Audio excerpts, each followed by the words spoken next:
Nigeria immediately told me that my husband is late till 2016. Then declared him late because he's missing in action. Yes, I didn't even see the cough of my late husband. I don't want to remember it, but thank you. It's all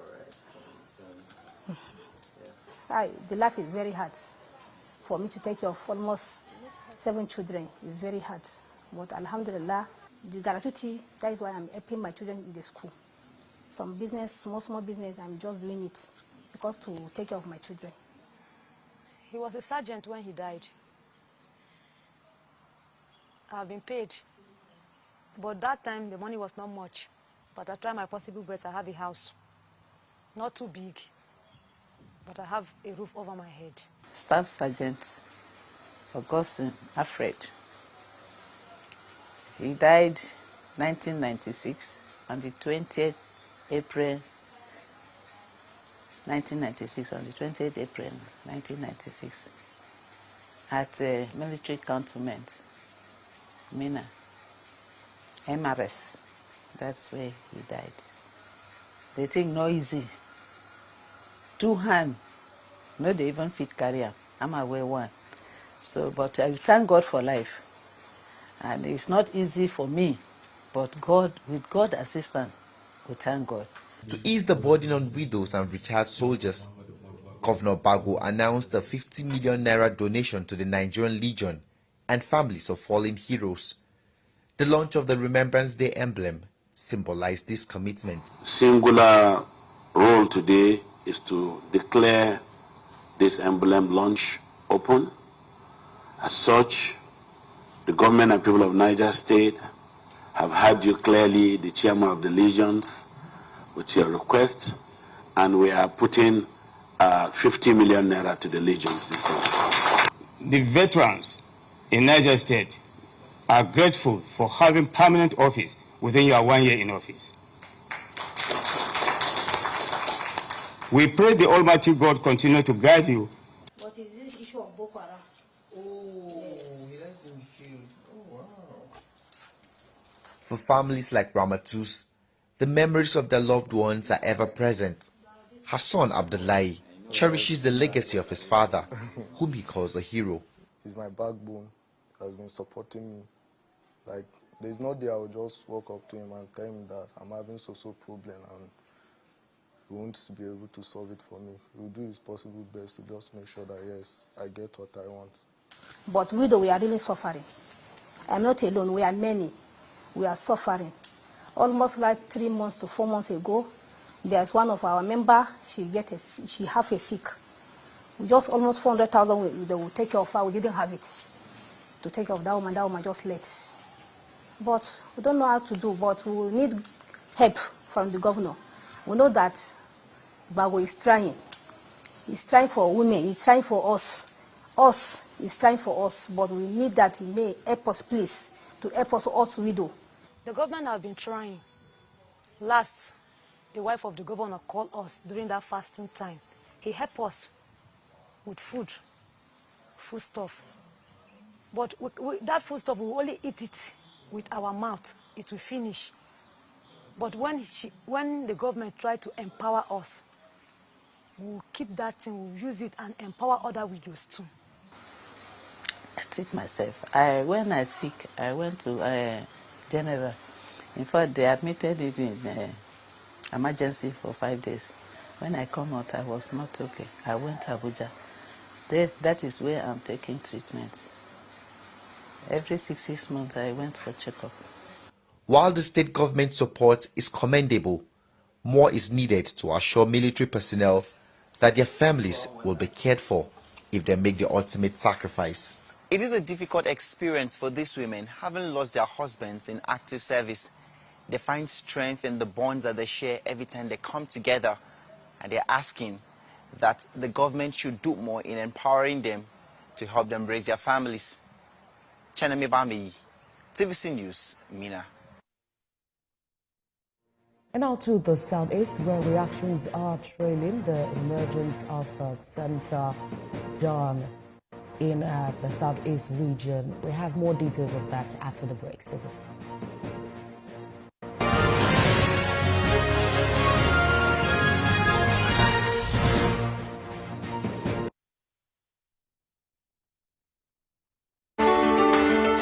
There is always more to a story than the scribbling line.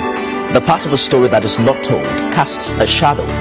It's like the part of an object that is not reached by light. On TVC News, I'm able to explore the many angles there are to a story, talking to stakeholders, asking the difficult questions, and digging for facts. I believe the viewers are able to make a better decision if they're well informed and understand not just a part, but the complete story. TVC News, first with breaking news.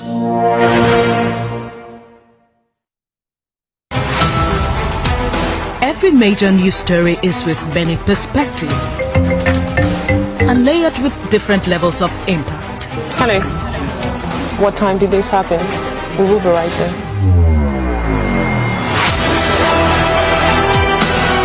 At TVC News, we follow the big and major news, gathering the facts, witnessing the outcome. I am here live at the aftermath of the approval of the new national minimum wage. We are TV Station of the Year, not just for breaking news, but for being first, fair and accurate. TVC News, first with breaking news. Good morning, Marina Station and all the passengers. Efficient, it's comfortable.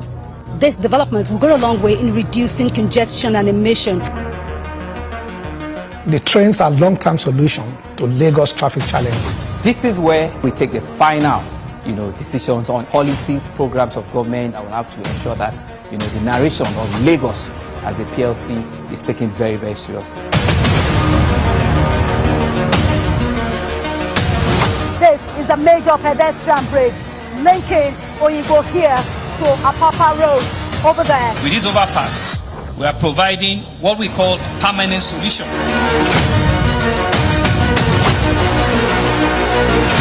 This place is one of the most dangerous areas at the biosecurity environment. This can go into the needs and every terms of your neighborhood. Our goal is to remain as Africa's model megacity, to move our GDP from the 5-6 position to the 3rd position, and we believe is achievable with all the commitments we have.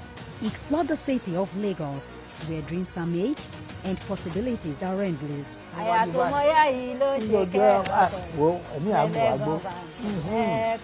Amadedoja Salamadini, I live in Lagos, inside Lagos.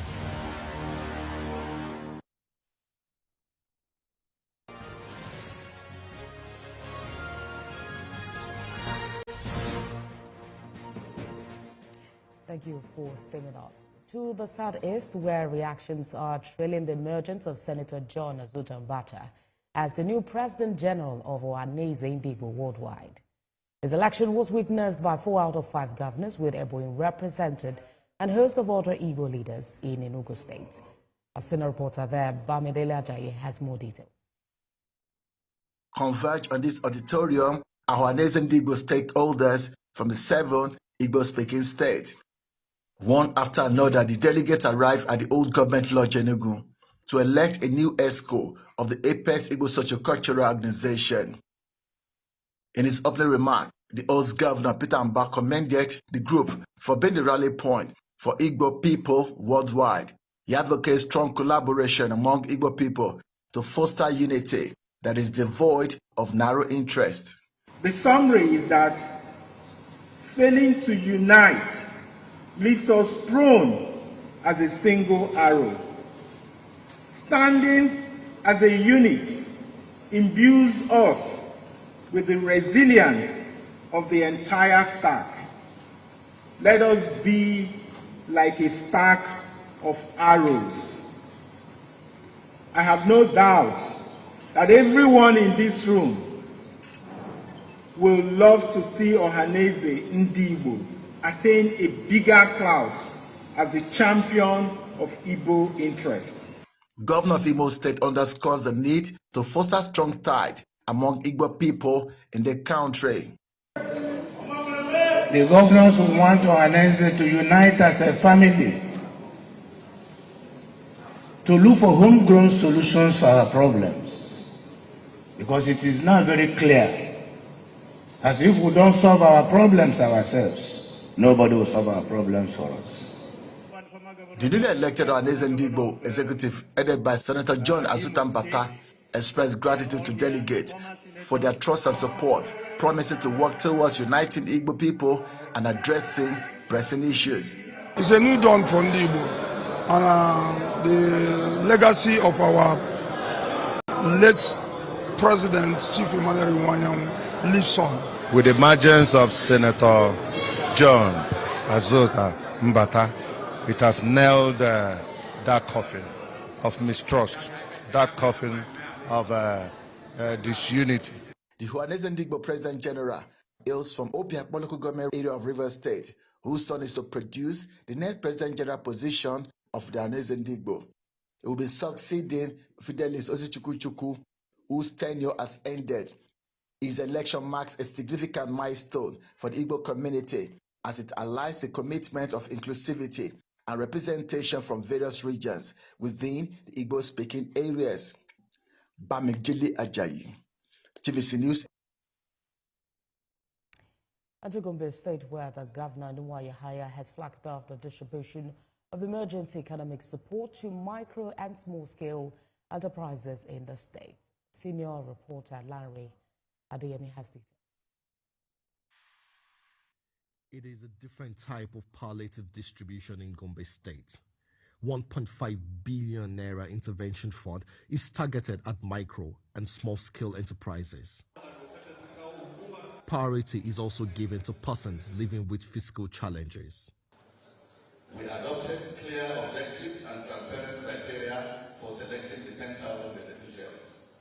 These criteria were based on the degree of impact experienced during the experience due to the floods, the economic viability of the affected businesses, and the need to support the most vulnerable members of our communities.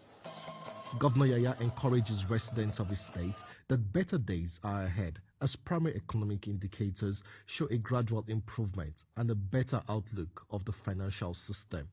Just like an advantage of going to bed from one point to another, it's impossible to come and see how Gombe State will prosper. So whatever comes,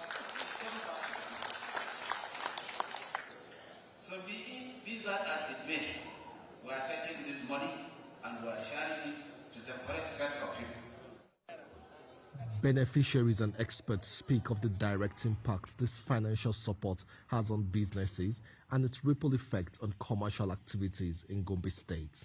The multiplier effect of this intervention is directly, you see the multiplier effect by going to the market. We boost our business in our associations and our businesses. We have more than 3,000 skills in our associations. So we make sure that this support will support our people, our community and society. For selecting 150 persons with disability, and each have received 150,000 naira each to support their businesses, and also for those who were affected by the flood. 995 million naira is allocated to households affected by floods, while 250 million naira is allocated to MSMEs. The balance of the money is dedicated to supporting persons living with disabilities. Landry Adeyemi, TVC News, Gombe. And as part of activities mapped out for the New Year celebration, many communities in Imo State organized a football tournament to harness talents from the grassroots.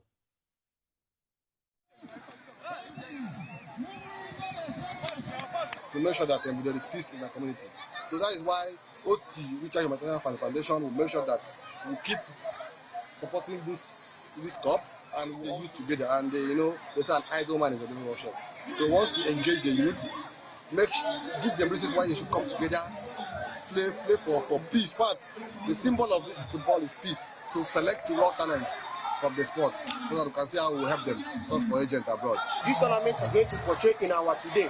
It's going to unify the use of our demo. You cannot see that people are embracing. But that's it on the news this hour. For more update on the stories and monitoring, you can visit our website at www.tvcnews.tv. You can also follow us on our social media handles, Facebook, Instagram, on X at TVC News. We're live at TVC News Nigeria. Thanks for watching.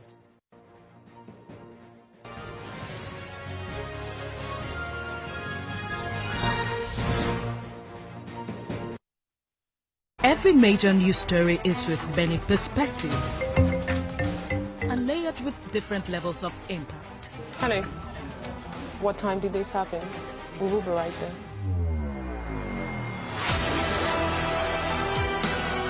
At TVC News, we follow the big and major news, gathering the facts, witnessing the outcome. I am here live at the aftermath of the approval of the new national minimum wage.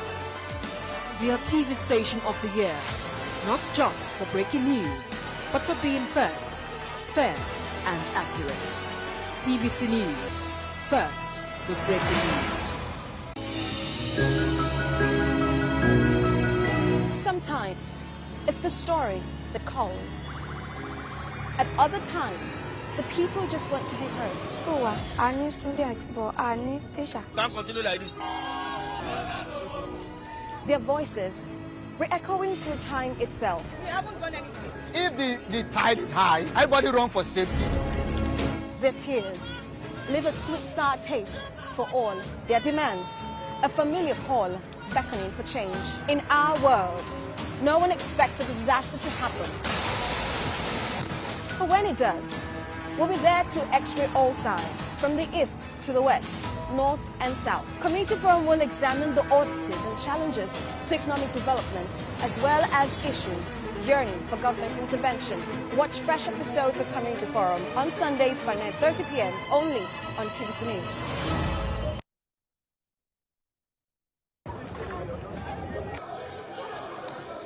Every second, every minute, every hour, and every day, time doesn't just tick away. It's a countdown to political decisions that shape our world. This country must move. Imagine the impact these decisions have on our lives. Some are consequential, others may leave us intrigued or baffled. You will have no better friend and partner than Nigeria. Step in and feel the frenzy like never before. Join me every weekday for an hour of fact-finding interviews, but questions cut to the core. How would you say your administration has fared in these sectors? I will dig in to get to the heart of issues, from local politics to global insight. Join me as I unearth the power plays, jaw-dropping revelations, and the unfiltered truth. This isn't just politics, it's unraveling the stories that matter. Brace yourself for Politics Tonight every weekday at 8 p.m., where every decision echoes along the corridors of our lives. Politics Tonight, only on TVC News.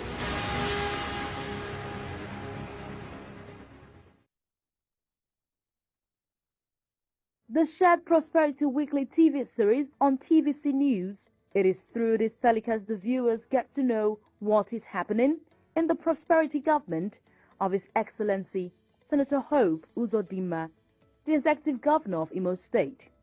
Through this program, all questions agitating the minds of citizens and residents of Imo State are answered in details with documentary evidence. Don't miss it. Keep a date with us every Sunday on TVC News by 9 p.m. Doubt and fear doesn't occur at the canvas, it shows in the canvas.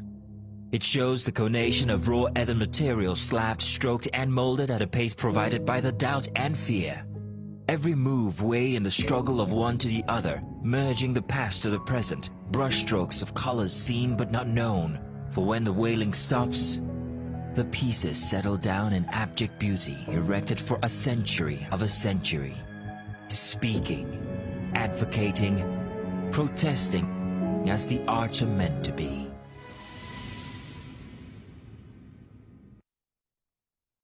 Happy New Year, everyone! May this new year bring you joy. Here's to a fresh start, everyone. May this year bring you love, laughter and happiness. Happy New Year! Wishing you a year of growth and success. Happy New Year! A new year, a new start, way to go. Just as sports is exciting to fans, may the new year excite you all. Wishing you a memorable and joyful New Year. Happy New Year. Happy New Year. Yes, wishing you a year of growth and success. Happy New Year. Happy New Year. Happy New Year. Happy New Year. Here's wishing you a profitable New Year. Cheers to an open fresh year 2025. Happy New Year once again. I wish you well.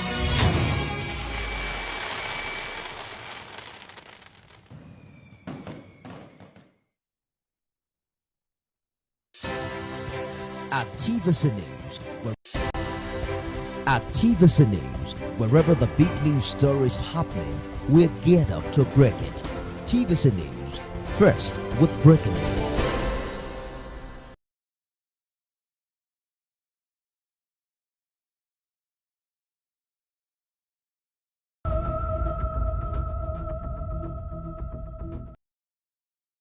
Water is life.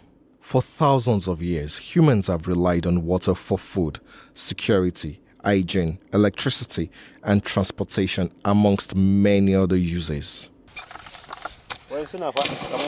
In Nigeria, many rural dwellers build their lives around water. Rains and rivers determine when, where, and what crops they plant. The way they build their settlements, their hygiene, and transportation largely depends on water. To get a clear first-hand experience of river-based transportation to people living in Nigeria's northeast region, often considered as just a desert to outsiders, I journeyed to the banks of the Gongola River. It started with a car, then motorcycles, and later on foot. The voyage was difficult and treacherous, which only emphasizes the choice of rivers as the preferred means of transportation for these experienced rural dwellers. Gongola River originates from the eastern slopes of Jos Plateau in north-central Nigeria through Bauchi, Gombe, and Yobe states with several beautiful waterfalls, then briefly passes through Borno before re-entering Gombe to Adamawa, where it empties into River Benue. At Fike community, business is slow as it is not a market day. Yet, canoe operators were at the bank of the river Gongola hoping to do some business. For centuries, communities along this river have relied on it for transportation. This place may seem deserted, but it's a significant transportation hub.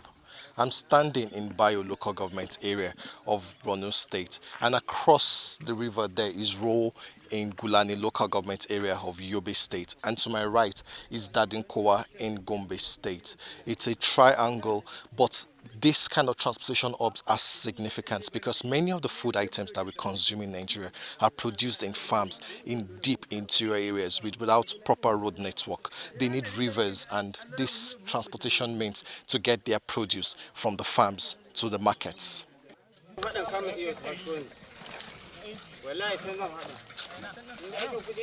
Lawali Usman does not have a formal Western education, but he is well schooled in the way of water. He shares a glimpse of life at the edge of a river.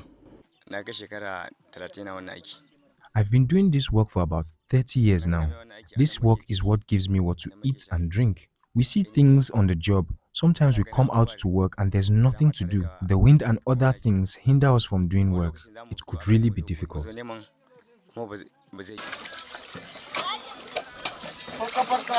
Despite often overloading their boats with bags of grains, motorcycles and passengers, these boat operators and their passengers are living on a knife's edge. Without adherence to any rules or safety precautions, they are just an incident away from a major disaster. Another operator explains that in almost 30 years of engaging in this business, he has never used a life jacket or met any government official educating them on the rules of water transportation. Though there have been no loss of lives around this axis in a long time, they have experienced several close calls. If your vessel can take up to 50 people and it is windy, we would advise you to reduce the number to 30 people. We here at the river bank, this is where we get water to manage our homes. I have been working at this river bank for about 15 years and I am over 40 years old now. We are looking for intervention from the government because of how the work by the water is. Safety here is no good, so we are urging the government to intervene and give us life jackets.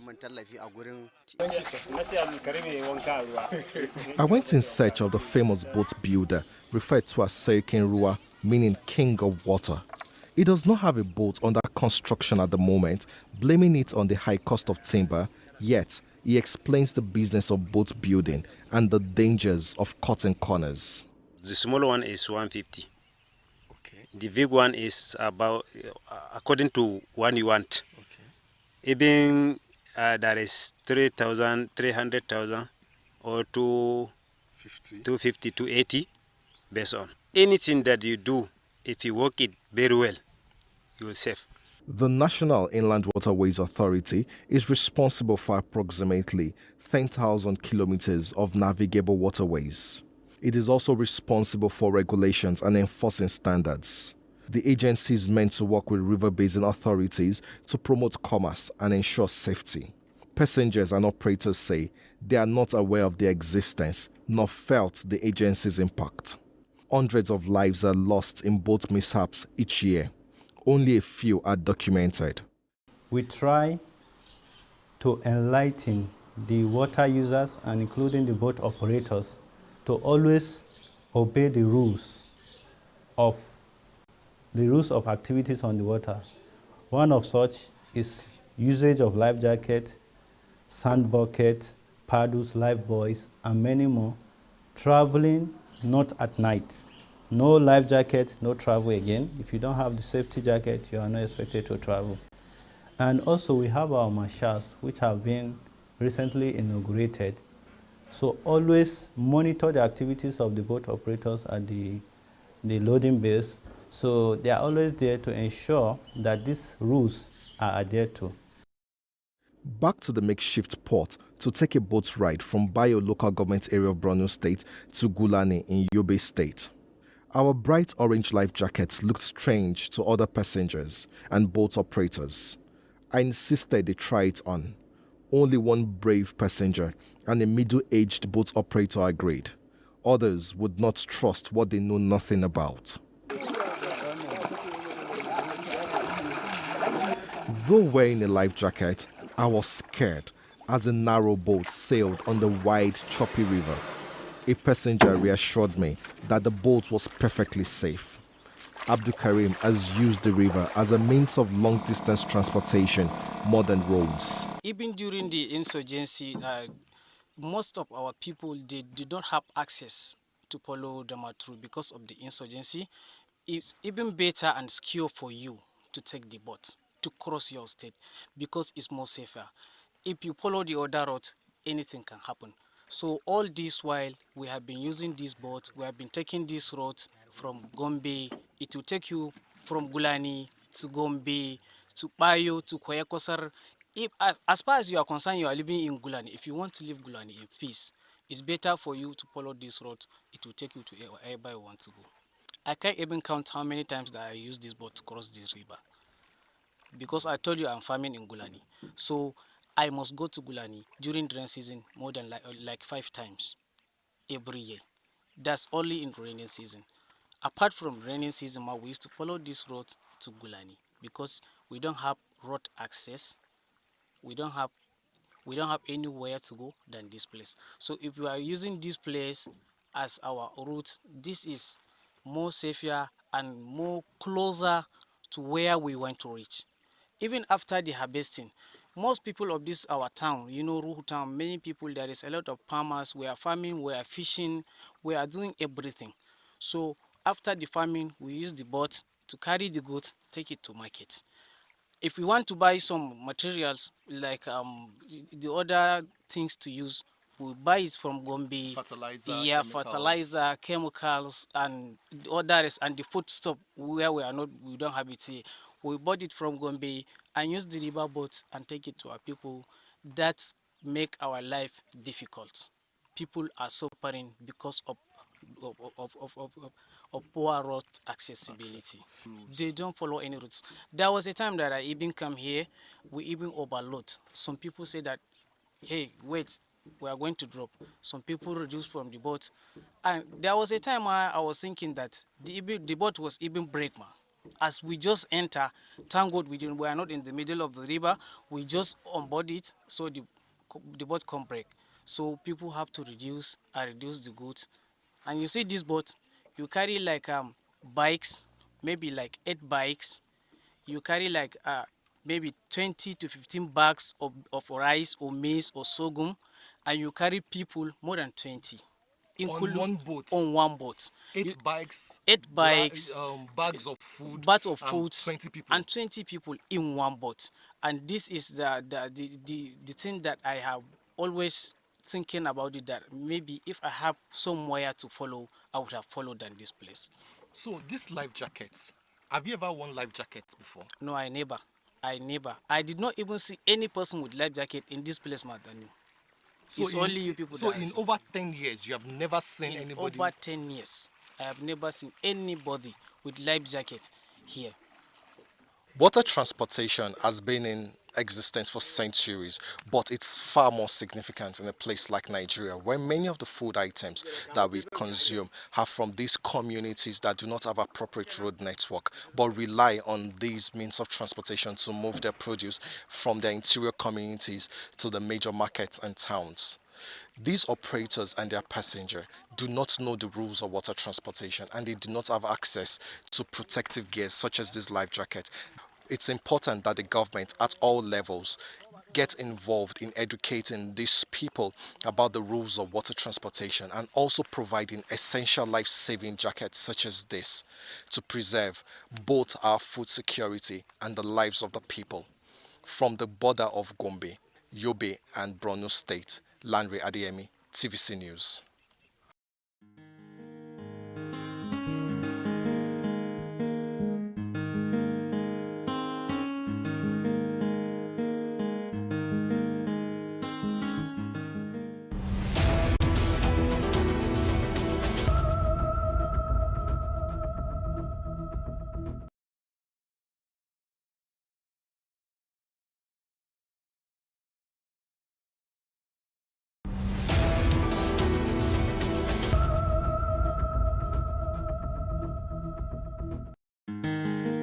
As of December 9, 2024, the Nigeria Correctional Service says out of a total 81,193 inmates spread across its custodial facilities nationwide, 26,944 persons are convicted, while 54,249 are standing trial.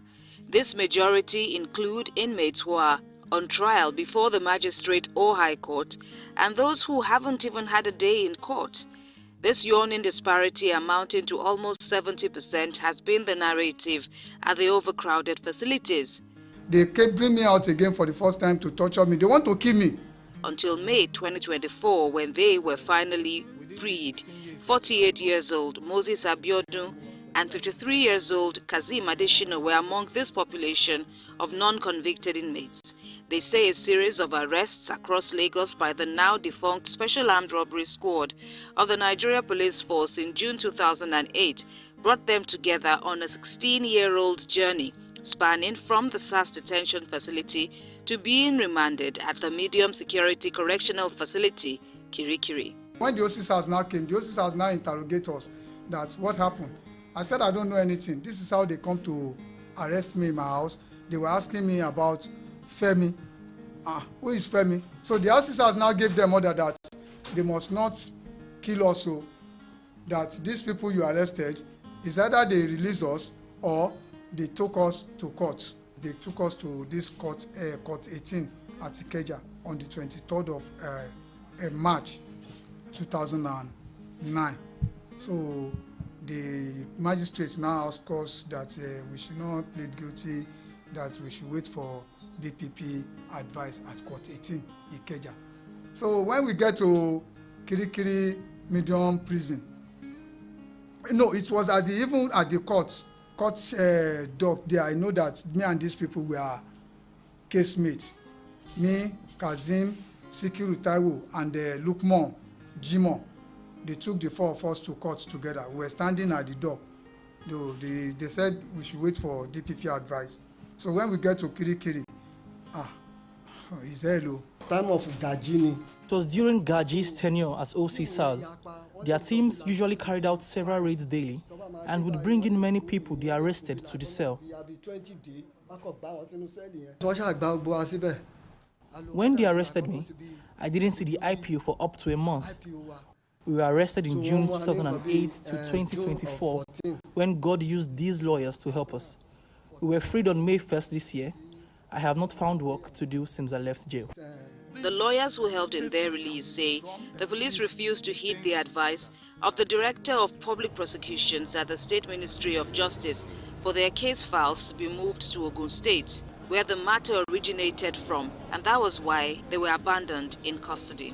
The National of the Police kept the young men to stay 15 extra years in custody without trial, without charge, just upon the remand of a magistrate. The victim of a system should not be pushed into the streets.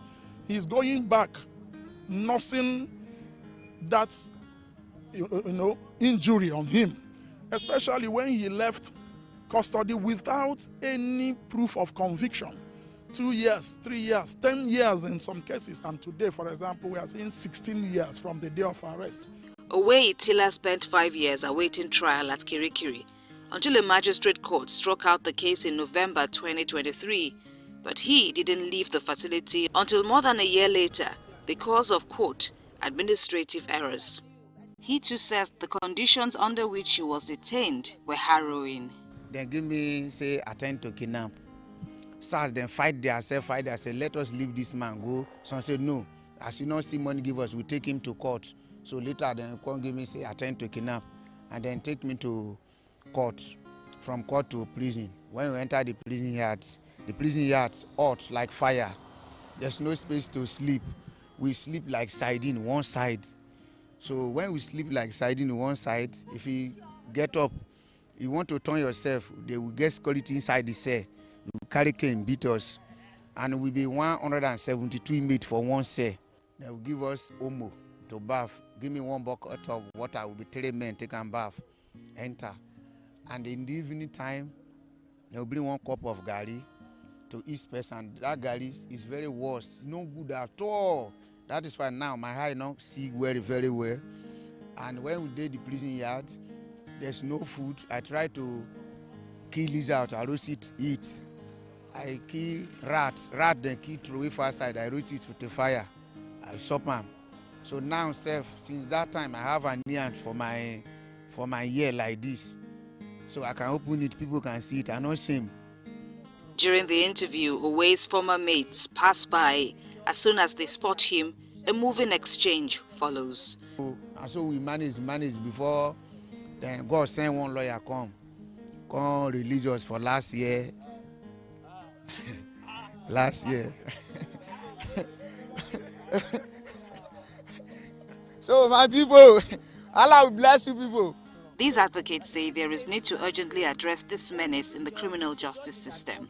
The congestion of our centers is a practical thing. You don't decongest what you don't know, the details of what you don't know.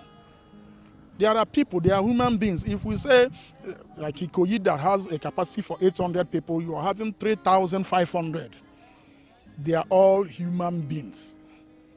Can we get them? Can we take the audits one by one? What's your name? What's his warrant?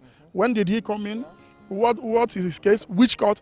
By the time you do for 3,500 people, you can now say, yes, we are working. The system ought to have a way to compensate these ones. Like we said earlier, these ones that have lost 16 years of their life, they are neither here nor there in the society today. Now they have come out. Moses has nothing he's doing today. He has no source to feed himself. He's back with his aged father. At his age, he's 48 years today. Kasim is 53 years old today. He's staying with his mother. Owe Itila has a family before he went in.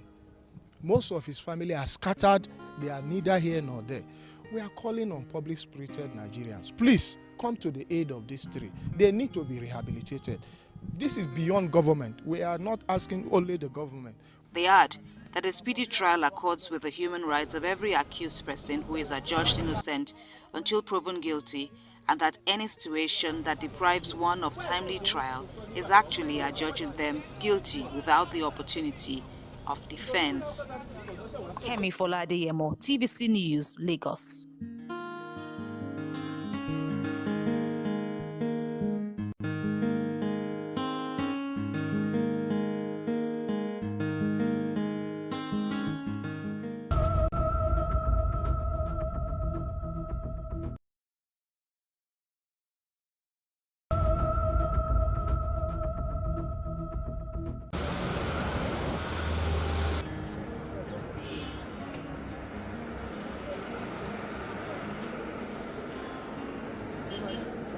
In the hustling and bustling of our daily lives, a simple act like crossing the road can be a risky endeavor. But there's a solution that is often overlooked: the zebra crossing. Zebra crossing is a type of pedestrian crossing marked by black and white stripes on the road, indicating a designated point for pedestrians to cross the road. It is called a zebra crossing because of its resemblance to the black and white stripes of a zebra.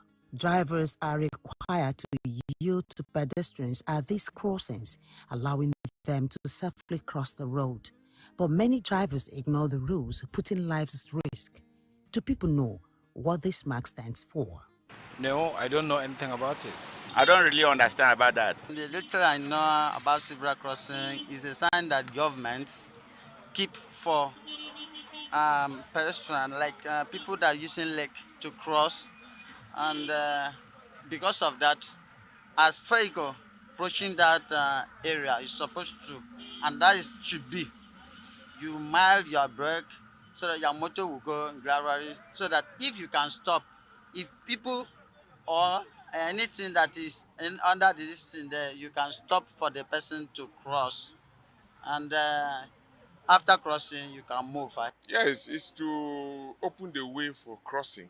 And when you are crossing, an oncoming vehicle should have the discipline to stop, because people who are crossing there, they are free to cross. Zebra crossing, as the name implies, is a designated area on the road marked with white stripe for pedestrians to cross the road. And at this point, it is where the vehicles or drivers give way to pedestrians to cross. And because drivers will give way to pedestrians to cross, it does not mean that pedestrians will just cross without being cautious. If you are about to cross or you're already on the zebra crossing, there's need for you to do traffic drill so that you can be seen. And you should also be cautious to know the dangers. And for drivers, when you are approaching this place, there's need for you to reduce your speed.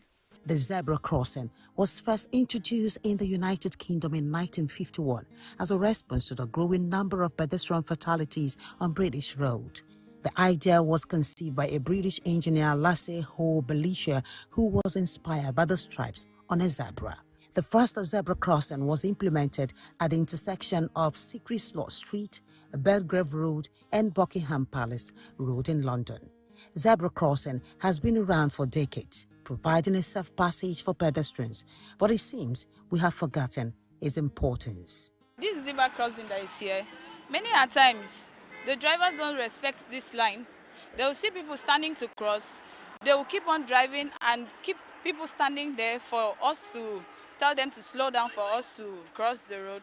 And many a times they come to this place to park their vehicles and stop passengers right at the zebra crossing, which is very, very wrong. And people that are trying to cross, and this may cause accidents for students and people that are trying to cross because the drivers don't respect this zebra crossing. Along the highways and many other intersections visited, zebra crossings are often disregarded by drivers. This negligence can have devastating consequences. Like in FRSA and our own traffic law, we have what we call a marking violation. And this marking violation, it attracts 5,000 naira as a fine. And in National Road Traffic Regulation, section 156, subsection 1B, if you go there, it is stated that drivers should give a stop and allow a pedestrian to cross. And all this, you have fines attached to it.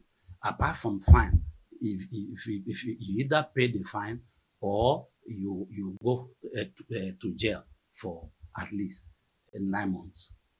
World Health Organization estimates over 1.3 million people die every year as a result of traffic accidents worldwide. And more than half of all road traffic deaths are among vulnerable road users, including pedestrians, cyclists, and motorcyclists.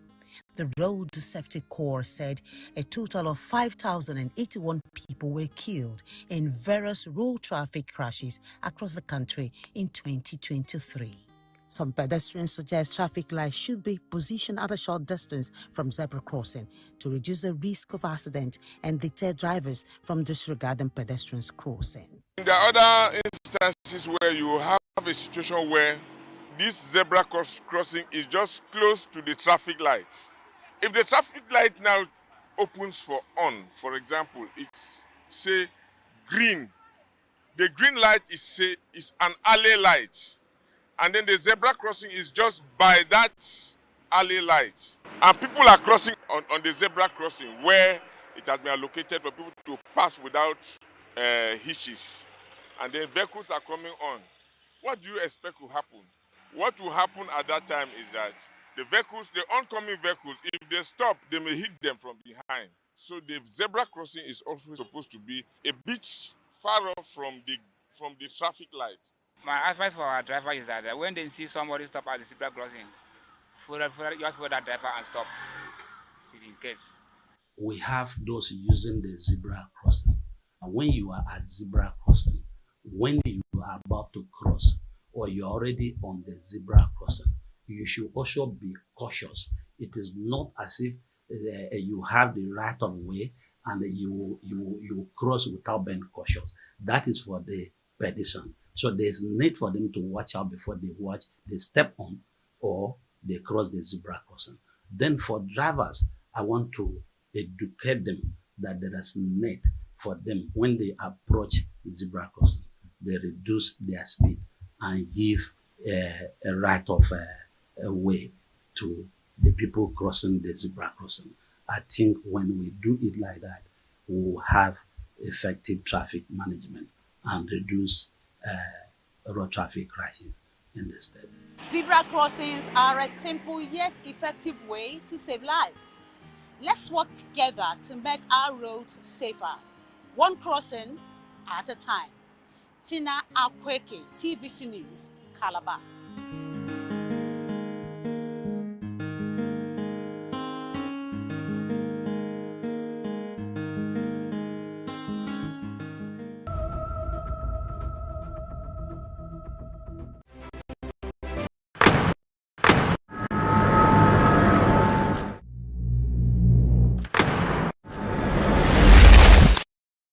Voted as the best TV station of the year. TVC News breaks into the core of every event as they happen. Following all nationwide big and impactful stories. Without the news from every perspective. Covering every human angle. I am Veronica, bringing you the news you would want to watch.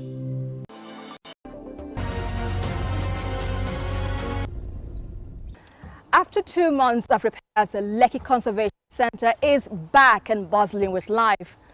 Home to a diverse array of plants and animals, this Lagos heritage site plays a vital role in preserving the region's ecosystem. And let's not forget about the star attraction, the longest canopy walkway in Africa, offering the breathtaking 360-degree views from above the treetops. This and more will be our focus in this week's edition of Green Angle. Welcome. Yes, ma'am. I am Esther Makwariola.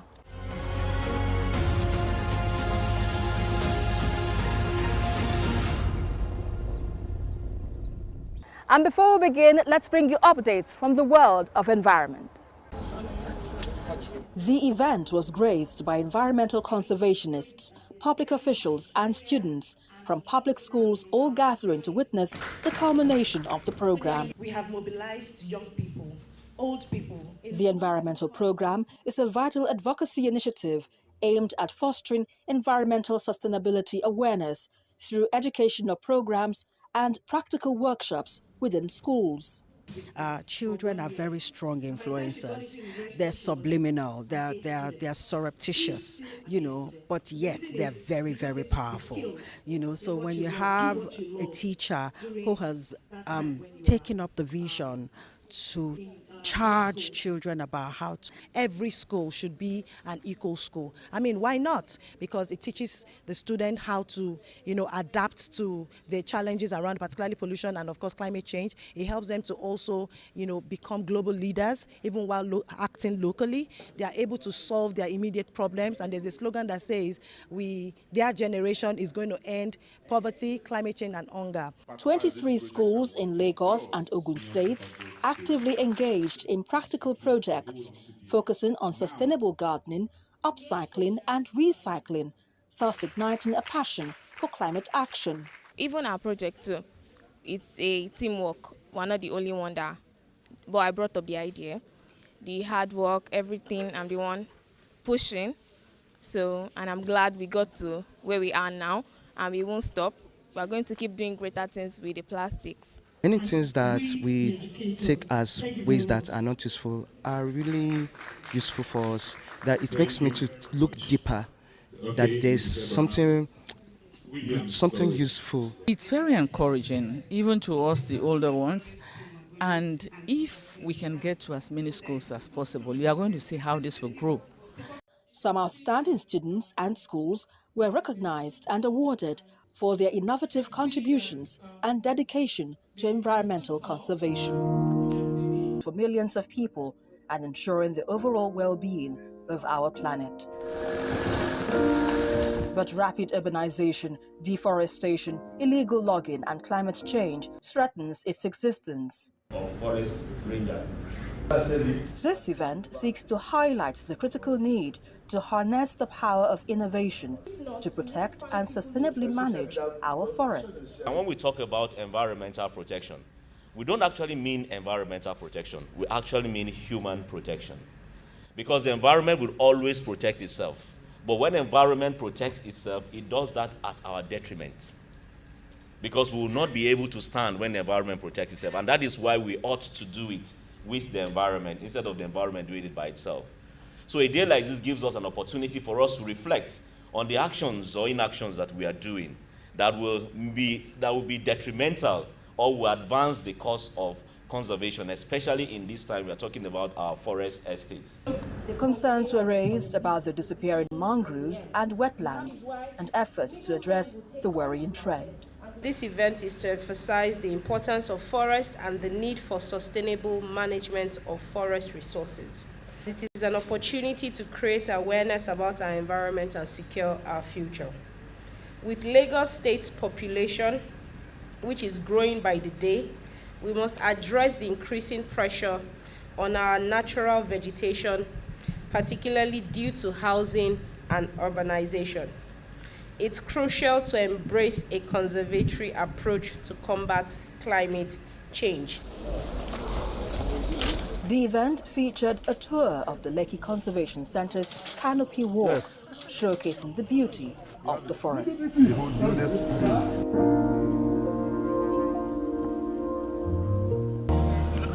Still talking about nature conservation, Kunle Olashupo gives more insights on the significance of forests in our ecosystem. Turns in just a moment. Stay with us.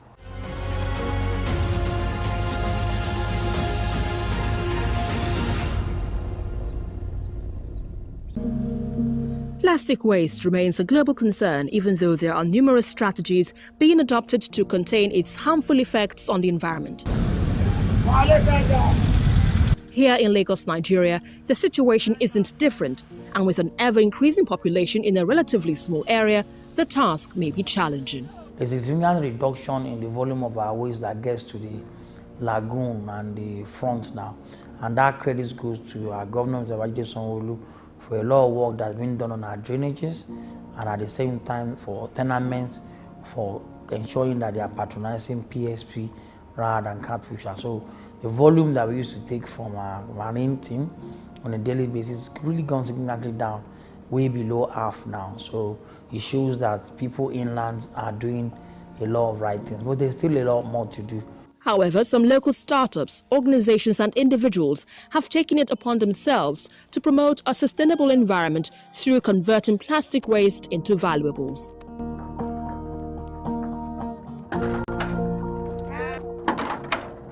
Hi, good evening. Nice to see you. One of such is a school teacher, Mrs. Ekpeyang Nduenso, who is fighting plastic pollution through upcycling and recycling. Here at her home, she has converted used plastic containers into planters to grow some vegetables. My interest in using plastic as a recyclable started in July, 3rd of July 2021, when FEF International came to my school, and they introduced Eco School Nigerian project. And in Eco School Nigerian project, they look at 5 aspects of it. They talk about upcycling, they talk about recycling, they talk about composting, they talk about organic farming and tree planting. And then when we started, they told us that that whatever we found in our environment that we feel that is a waste is not a waste until it's completely